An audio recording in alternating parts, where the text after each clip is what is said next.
Nice. Long with Blues, 1975. A YouTuber who's on the rise. Reviewing games, and sometimes friends. But Long Boys Blues, 1975.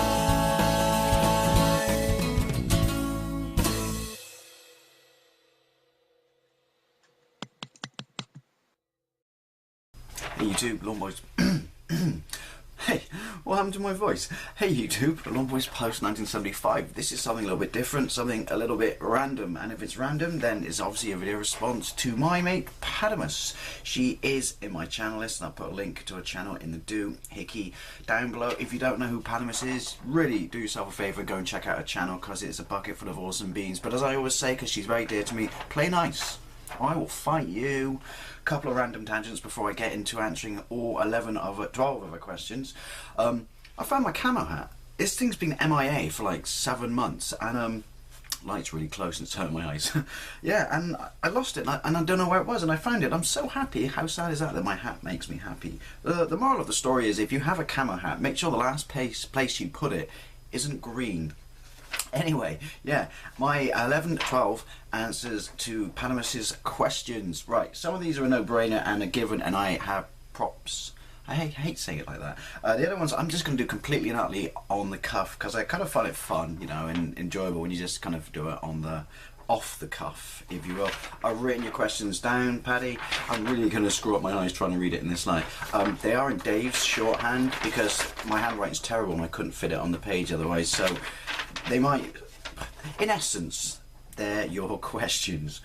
Right, something I do that really annoys people. Right, this is either going to work or it's not going to work, but I'm terrible for clicking my joints. Hang on. Oh, that was a really weak one. Oh, that was weak as well.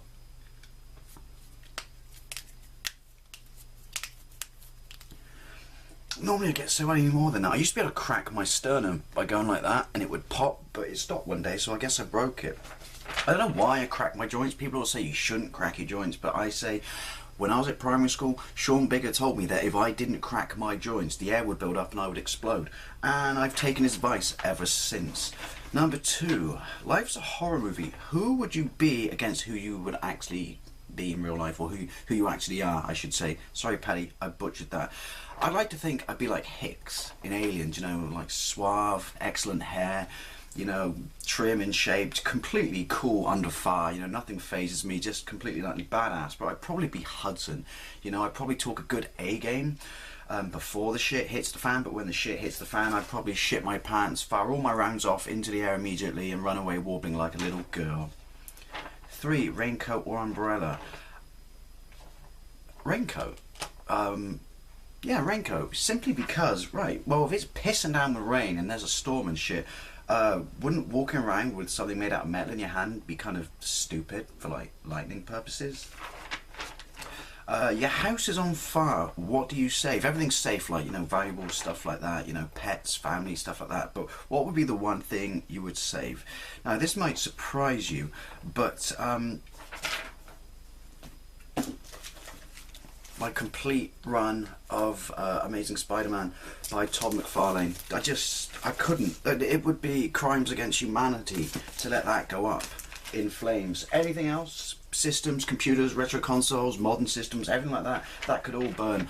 That bad boy, I put that collection together when I was like 12, simply because I love Spider-Man from day one, and Todd McFarlane's always been my favourite Spider-Man artist, and quite frankly it's the best work he's ever done. And I couldn't live with myself knowing that I let that thing burn. I just, oh, sorry, kind of got away from me. Ever made a sandwich with a waffle? First of all, no. But second of all, what waffle? We like potato waffles? Because I could do that. Or do you mean those funny waffles that you're so big on in North America that we're not so big on here? Like sweet waffles. They're kind of, I don't understand. So, no, why? But having said that, I possibly could make one with a potato waffle. And I should probably get on that. Excuse me, refreshment break. Yes, I'm probably the only person in the world who likes Coors Light. Deal with it. you're invisible for 24 hours, what would you do? Quite simply, I'd walk around 5 foot in front of Vladimir Putin wherever he goes, and every time he was about to sit down, I'd put thumbtacks on his chair, because the man is a prick, and stop fucking reigniting Cold War tension, you twat. That shit was done, dusted, and never take your shit off, because no one likes moobs, not even on a dictator. You're a stripper, what's your name, and what's your song? Dangly Bojangles.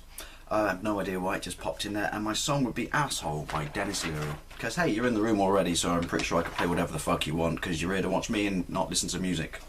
That sounded creepy. In the Star Trek universe, what character would you be and why? I'd be Shatner. Sorry, I'd be Kirk. Ah, bollocks. I'd be Shatner. Just simply so I could talk in an epic way, and you know, when I'm reading the paper, sat on the toilet, I could sing. No, I could talk Rocket Man, and that would be cool. Sorry if that's not a very deep Star Trek-y answer, but you know, so I roll. Everything, number 9. Am I even put numbers in anymore? Everything would taste the same. From this point onward, what would I butchered your question again, Paddy? Sorry. If everything could taste the same, or would taste the same, dig up, Dave, not down. You know, what would it be? What would you choose? Easy, Marmite. If everything tasted like Marmite, I really can't see a downside to that. Going to space with another YouTuber, bearing in mind that it could be a one-way trip, who would you take? You could take anyone, you don't even have to know them. That would be simple. I would take Ed from EdT1138, because we've had many long waffles on Skype about space, and we're pretty much on the same page, and we both absolutely love space, so I'm pretty sure both of us going into space would be epic. And he sent me this awesome book. Long overdue, thanks there, Ed. I've read it twice, and I don't even read books. Is love always on time? 80s superband, Toto say it's not. Do you agree? I don't really know how to answer that, so I'm going to say I concur. Oh, I got to come up with a question. Since I've done the McFarlane Spider-Man, my question would be, could Hulk take Superman? I'm going to say yes, absolutely, and I've argued this before, but you know, what do you think? Could Hulk take Superman? Anyway, that's my 11 answers and 1 question response to Pattimus. Brilliant video, Patti. I do like your random question videos, and everyone go and check her out. She's cool beans, but play nice, and I'll put a link to her channel and a video in the doohickey down below. Anyway, thank you very much for watching, and I'll see you later. Really should have thought more about this light.